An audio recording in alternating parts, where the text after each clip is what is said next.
वालेकुम अस्सलाम। सिटो। चलो बच्चों, अपनी अपनी नोटबुक और पेंसिल निकालो।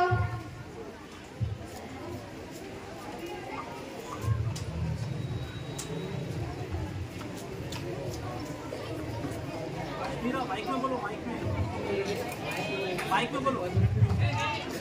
क्या हुआ, इतना शोर क्यों? मेरी पेंसिल गुम गई। मेरी पेन गुम गई। मेरा कलम का डब्बा गुम गया। मेरी पेंसिल गुम गई। मेरी कापी गुम गई।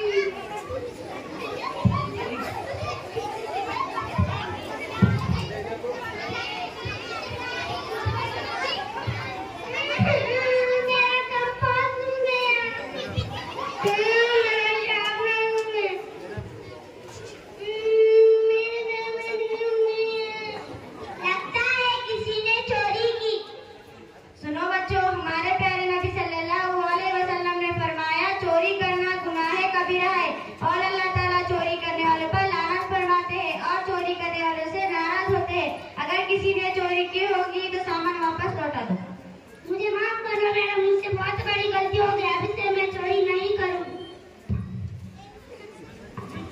हेलो मैम, मेरे से बहुत बड़ी